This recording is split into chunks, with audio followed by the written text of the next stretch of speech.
भैया बहनों, जैसा कि हम सब जानते हैं कि आज हम विश्वकर्मा जयंती मना रहे हैं, जिसको हम विश्वकर्मा पूजा के नाम से भी जानते हैं। ऐसा माना जाता है कि विश्वकर्मा ब्रह्मा जी के 7वें पुत्र थे और उनको जन्म से ही वास्तुकला में महारत हासिल थी। विश्वकर्मा जयंती प्रत्येक वर्ष सितंबर माह में ही मनाई जाती है। यह पूरे भारतवर्ष में बड़े हर्षोल्लास के साथ मनाई जाती है और मनुष्य के जीवन में विश्वकर्मा पूजा का बहुत ही महत्व है। यदि मनुष्य के पास शिल्प ज्ञान न हो तो वह कोई भवन इमारत नहीं बना पाएगा, इसलिए इनको सबसे बड़ा शिल्पी भी माना जाता है और व्यक्ति के पास शिल्प ज्ञान का होना बहुत ज़रूरी है। इसलिए भगवान विश्वकर्मा को वास्तुशास्त्र का देवता भी कहा जाता है। इनको प्रथम इंजीनियर यानी कि सबसे पहले इंजीनियर इन्हीं को माना गया है। देवताओं का इंजीनियर कहा है और मशीन का देवता भी इन्हीं को कहा जाता है। विष्णु पुराण के अनुसार विश्वकर्मा को देवताओं का देव बढ़ई भी कहा जाता है, क्योंकि जितने भी उस समय के देवताओं के जो भी कार्य होते थे, चाहे वो भवन निर्माण का हो, कोई अन्य कार्य हो, तो वो सब यही करते थे, तो इसलिए इनको देव बढ़ई भी कहा जाता है। सभी देवताओं में भगवान विश्वकर्मा का महत्वपूर्ण स्थान है। इन्होंने अनेक प्रसिद्ध भवनों और वस्तुओं की रचना की, जैसे रावण की सोने की लंका जो बनाई वो विश्वकर्मा जी ने बनाई। इंद्र का सिंहासन वो भी विश्वकर्मा जी ने बनाया।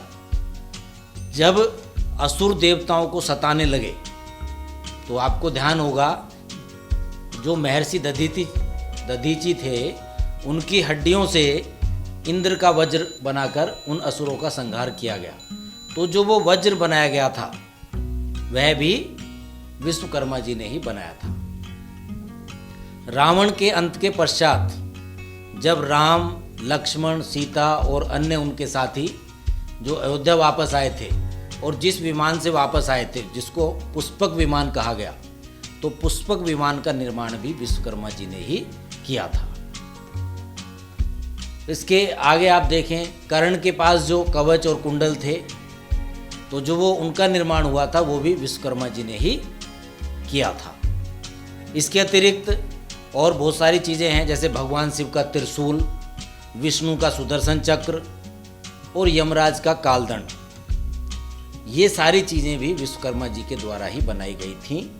और यहाँ तक भी माना जाता है कि जो जगन्नाथपुरी है, जगन्नाथपुरी में जो जगन्नाथ मंदिर है, उसका निर्माण भी आप ही ने किया था।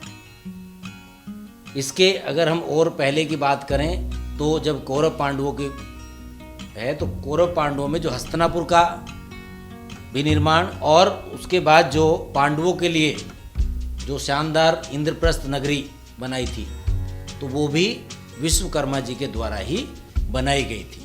तो आप देख सकते हैं कि जो भी प्राचीन काल की जितनी हम बातें देखें, या देवताओं के लिए हो या जितने भी हमारे राजा महाराजा उस समय के रहे होंगे, तो उनका जितना भी था, तो सबका जो चाहे वो महल बना हो, चाहे वो पूरी नगरी बसाई गई हो, या उनके लिए कोई अस्त्र शस्त्र का वो निर्माण करना हो, तो वो सब विश्वकर्मा जी के द्वारा ही किया गया। इसीलिए हम देखते हैं कि जिस दिन विश्वकर्मा पूजा होती है तो उस दिन हमारे सारे इंजीनियर, जो हमारे वर्कर्स हैं, चाहे वो शिल्पी हैं, वो सभी क्या करते हैं, सुबह उठ के अपना स्नान आदि करके और अपने सारे अस्त्र शस्त्र जो भी उनके हैं उन सबको साफ सफाई करके और उन सब की पूजा करते हैं। और उस पूजा का बड़ा महत्व माना गया है। यहाँ तक बताया गया है कि जो लोग इसकी पूजा करते हैं, विश्वकर्मा दिवस पर विश्वकर्मा की पूजा करते हैं, तो उनकी जो इनकम है या उनका जो कार्य है वो दिनों दिन बढ़ता चला जाता है। कुछ ही दिन में वो बहुत तरक्की कर जाते हैं। तो इसीलिए हम सबको मिलकर ये विश्वकर्मा पूजा करनी चाहिए और अपने आसपास के लोगों को भी इसको करने के लिए बताना चाहिए। धन्यवाद।